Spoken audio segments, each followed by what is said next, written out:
नमस्कार साथियों, जैसा कि मैंने पहले ही आप लोगों को बता रखा है कि मैं NCERT कक्षा 9 एवं 10 के गणित की पुस्तक को हल कराने का प्रयास करूंगा और उसको कंटिन्यू करता रहूंगा। उसी क्रम में मैं कक्षा 9 के का जो पहला चैप्टर है संख्या पद्धति, उसका लगभग ये आखिरी प्रश्नावली होगा, जिसमें वास्तविक संख्याओं के लिए घातांक नियम आपको समझना है और उससे संबंधित कुछ प्रश्नों को हल करना है। तो चलिए शुरू करते हैं। सबसे पहले हम देख लेते हैं कि वास्तविक संख्याओं के बारे में अगर हम जानना चाहते हैं तो आपको वास्तविक संख्याओं के बारे में बताया जा चुका है इससे पहले के वीडियो में। तो देखिए, घातांक नियम में अगर ऐसे कुछ लिखा हो तो इसको पढ़ते हैं a का घात यम, और a को आधार कहा जाता है जबकि यम को घातांक अथवा घात भी कहा जाता है। अब देखिए नियम का क्या है, अगर a का घात यम हो गुणे a का घात यन हो, यानी दो संख्याओं को घातांक के रूप में लिखा हो जिनके आधार समान हो, तो उनका उत्तर क्या आएगा, आधार को ऐसे लिख लीजिए, घातों को जोड़ लीजिए, यम प्लस यन हो जाएगा। उसी प्रकार से अगर घातांक समान हो और भाग किया जा रहा हो तो आप घात को लिख लीजिए, आधार को लिख लीजिए और घातों को माइनस कर दीजिए। बस ध्यान ये रखना है कि यहाँ m बड़ा होना चाहिए n से। अगर बड़ा नहीं भी है तब भी घटेगा, तब वो पूर्णांकों के अथवा संख्याओं के घटाने के नियम से घटेगा। तो देखिए कैसे करेंगे। ये हो गया दूसरा नियम। इसके बाद तीसरा नियम है आपका, a का घात यम गुणे b का घात यम हो, तो इसका मतलब a और b को एक साथ गुणा करके बाहर घात लगा दीजिए आप, यानी ab होल पावर यम। इसी तरह अगर आपको भाग करना है गुणा के बजाय, a का घात यम भागे b का घात यम, तो a बटा b लिख करके बाहर घात लगा सकते हैं आप, ये नियम है। इसी तरह अगर a का घात यम बाहर पे है होल पावर n, तो आप क्या लिख सकते हैं, इसको अंदर ले जाइए गुणा कर लेगा, तो a का घात यम इंटू यन। एक बहुत ही महत्वपूर्ण होता है, a का घात अगर 0 है तो उसका आंसर 1 होगा। बस ध्यान ये रखना है कि a को शून्य नहीं ले सकते, कुछ भी रहेगा शून्य नहीं रहेगा, क्योंकि अगर आपने शून्य का पावर शून्य कर दिया तो ये आप आगे की कक्षाओं में पढ़ेंगे अनडिफाइंड टर्म हो जाता है और इसकी परिभाषा नहीं बनती है, तो इसलिए इसको 0 नहीं ले सकते। इसी प्रकार अगर किसी आधार का घात माइनस में है तो उसको आप उल्टा कर दीजिए, रेसिप्रोकल उसका कर दीजिए, व्युत्क्रम कर दीजिए, तो ये माइनस किस में चला जाता है, प्लस में। अथवा 1 बटा a का घात यन है तो आप n को ऊपर ले जाना चाहें आधार सहित तो a का घात माइनस n हो जाएगा। ये जितने नियम लिखे हैं इधर से इधर भी सही हैं, इधर से इधर भी सही हैं। मतलब अगर आपको LHS मिल जाता है तो RHS उसका आंसर होगा, RHS मिल जाए तो LHS आप लिख सकते हैं। इसी प्रकार ये देख लीजिए करणी वाला, ये बहुत इंपॉर्टेंट है। अगर करणी के नोक के अंदर n लिखा हो और उस करणी के अंदर a हो तो इसका मतलब होता है a का घात 1 बटा n। बस ध्यान ये रखना है कि अगर कुछ भी ना लिखा हो और ये करणी का चिन्ह हो इस तरह से, तो इसका मतलब ये होगा कि आप जो है, इसका मतलब ये होगा, इसका मतलब होता है घात, अगर यहाँ x लिख दें तो इसका मतलब x का घात 1 बटा 2। यहाँ कुछ भी ना लिखा रहे तो समझ लीजिए 2 छुपा हुआ है। अब आगे बढ़ते हैं और देखते हैं प्रश्नावली के प्रश्नों को। तो देखिए प्रश्नावली 1.5 है, उसका पहला प्रश्न है 64 का घात 1 बटा 2। अब 64 अगर आप इसका अभाज्य गुणनखंड करें तो देख सकते हैं 2 से कटेगा 32 आएगा, फिर 2 से कटेगा 16, फिर 2 से कटेगा 8, फिर 2 से कटेगा 4, फिर 2 से कट जाएगा 2, यानी कुल मिलाकर के 6 बार ये 2 से कटेगा, तो 2 का घात 6 हो जाएगा 64 के लिए। और बाहर क्या लगा है, 1 बटा 2 घात। अब आपको ये सूत्र पता है, अगर यम घात है और बाहर यन है तो दोनों घात आपस में गुणा कर लेते हैं। तो इसी प्रकार के इससे 6 और 1 बटा 2 गुणा कर लेगा, फिर 2 से इसको काट देंगे, 2 तिया 6, 3 आ जाएगा, 3 एकम 3, यहाँ 2 का घात 3। अब 2 का घात 3 का मतलब 2 गुणे 2 गुणे 2 3 बार, इसका मतलब 8 हो जाएगा। इसी प्रकार यहाँ 32 का घात 1/5 लिखा है, तो 32 के लिए आप देखिए 32 को अगर हम काटे थे इसी 64 में देख लीजिए तो कितनी बार कटा था, 5 बार में, तो यानी 2 का घात 5 हो जाएगा और बाहर 1/5 है। फिर क्या करेंगे, घात अंदर ही अंदर गुणा कर लेगा इसी सूत्र के अनुसार, तो ये 5 5 कट जाएगा, 2 का घात 1 बचेगा, 1 लिखा नहीं जाता है घात में, इसलिए दो आंसर। इसी प्रकार से 125 है, 125 का घात 1/3 है, 125 को आप 5 से काटेंगे 3 बार में पूरी तरह कट जाएगा, यानी 5 का घात 3 हो जाएगा और बाहर लगा है 1/3। फिर इसी नियम से घात से घात गुणा कर लेगा और 3 कट जाएगा, 5 का घात 1 बचेगा, 1 लिखा नहीं जाता, तो आंसर आ जाएगा 5। अब हम क्वेश्चन नंबर 2 की बात करें तो इसमें लिखा है 9 का घात 3/2। अब देखिए 9 का मतलब 3 का घात 2, आप चाहें तो काट करके चेक कर लें। 9 के लिए क्या आप लिखेंगे, 3 से काट दीजिए, 3 त्रिका 9, फिर 3 से काट दीजिए, 3 एकम 3, ये कट गया पूरी तरह, 3 का घात 2 हो गया। अब फिर से वही नियम लग जाएगा, घात घात अंदर में गुणा करेगा तो 2 से 2 कट गया, बचा 3 का घात 3, 3 का घात 3 मतलब होता है 3 गुणे 3 गुणे 3, यानी 3 त्रिका 9, 9 त्रिक 27, आंसर आ गया। इसी तरह से दूसरा प्रश्न देखिए, ये लिखा है 32 का घात 2/5, और 32 का घात 2/5 का मतलब है कि आपको 32 के लिए घातांक के रूप में लिखें तो यहाँ देखिए 5 बार में कटा है 32, तो 2 का घात 5, फिर घात से घात गुणा कर लेगा इसी नियम के अनुसार, तो ये 5 5 कट जाएगा, 2 का घात 2 बचेगा, 2 का घात 2 का मतलब 4 होता है। तो इस प्रकार से प्रश्नावली के 2 प्रश्न आपके हल हो गए, दूसरे का दूसरा पार्ट हो गया। अभी तीसरा और चौथा बचा है जो कि एकदम इसी तरह है, तो इसी तरह तीसरा और चौथा करने का प्रयास करते हैं और देखते हैं उसका आंसर क्या आएगा। आंसर तो लगभग सेम ही आएगा, बहुत आसान सा होगा, लेकिन फिर भी मैं सॉल्व करवा दे रहा हूँ, आपको दिक्कत ना हो। तो देखिए दूसरे का प्रश्नावली 1.5 चल रहा है आपका। यही प्रश्नावली पुरानी किताब में 1.6 था, लेकिन अब चूंकि नए सिलेबस में कुछ सिलेबस कम किया गया है तो इसको अब बना दिया गया 1.5। तो देखिए 1.5 का क्वेश्चन नंबर 2, क्वेश्चन नंबर 2 का तीसरा भाग, तीसरे भाग में क्या लिखा गया है, लिखा गया है 16 का घात 3/4, 16 का घात 3/4।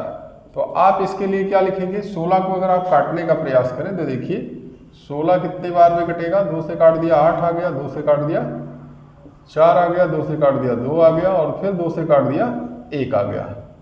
तो इस प्रकार से 4 बार में कटा, इसका मतलब 2 का घात 4 और बाहर क्या रहेगा 3/4। अब आप क्या लिख सकते हैं, 2 का घात 4 गुणे 3/4, 4 से 4 कट जाएगा, बचेगा क्या 2 का घात 3, और 2 का घात 3 मतलब 2 गुणे 2 गुणे 2 यानी कि 8, आंसर आ गया। इसी तरह से अगला प्रश्न है आपका 125 का घात -1/3, चौथा प्रश्न है, दूसरे का चौथा, 125 का घात -1/3। तो आप देखिए अभी आपने काटा था 125 को, तो 125 को जब काटते हैं तो ये 5 से ही कटेगा, 25 आएगा, फिर 5 से कटेगा 5 आएगा, और फिर 5 से कट जाएगा 1 आएगा, यानी 5 का घात 3, और बाहर क्या आ जाएगा -1/3, और इस प्रकार से 5 का घात 3 गुणे -1/3, ये और ये कट जाएगा, 5 का घात -1 बचेगा। अब आपने सूत्र पढ़ रखा है a का घात -n हो अगर, तो 1/a का घात n हो जाता है, यानी ये 1/5 का घात 1 छुपा रहता है, इसलिए 1/5 उत्तर। अगले प्रश्न को देखते हैं, क्वेश्चन नंबर 3। इसके बाद क्वेश्चन नंबर 3, इसका पहला भाग देखते हैं।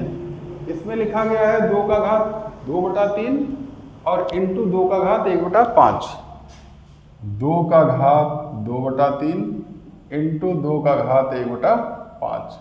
अब देखिए आपने नियम पढ़ रखा है a का घात m इंटू a का घात n, a का घात m प्लस n, इंटू मतलब गुणा है। तो देखिए यहाँ पर क्या हो जाएगा, 2 का घात 2/3 प्लस 1/5। अब इसको कैसे जोड़ते हैं, आप एलसीएम लेकर जोड़ते हैं, तो देखिए क्या लिखेंगे, 2 का घात, इन दोनों का एलसीएम आ जाएगा 15, और ये इधर गुणा कर लिया हो गया 10, प्लस ये इधर गुणा कर लिया 3, तो 10 और 3 13 हो जाएगा। तो ये हो जाएगा बराबर 2 का घात 10 और 3 13, 13/15। ये उत्तर आ जाएगा आपका। तो ये तीसरे का पहला प्रश्न हो गया। दूसरा देखते हैं क्या है, 1/3 का घात 3 और पूरे का घात 7। तीसरे का क्वेश्चन नंबर तीसरे का दूसरा, 1/3 का घात 3 और पूरे का घात 7।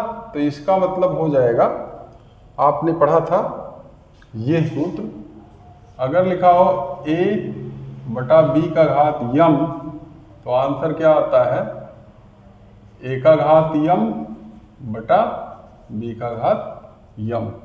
देखिए इसका मतलब 1 का घात 7 बटा 3 के घात 3 पूरे का घात 7। अब देखिए 1 का घात कुछ भी करें तो 1 ही आएगा, और 3 का घात 3 गुणे 7 हो जाएगा। क्यों?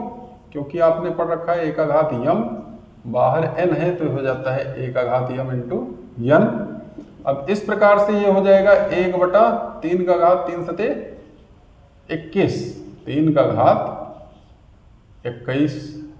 अब देखिए कितना हो जाएगा, अगर आप चाहें तो इसको ऊपर ले जाएं या यही आंसर लिख दें, 3 का घात -21 भी कह सकते हैं, क्योंकि आपने अभी पढ़ा 1 का घात यम, अगर 1/1 का घात यम है तो बाहर ऊपर जाके -m हो जाता है।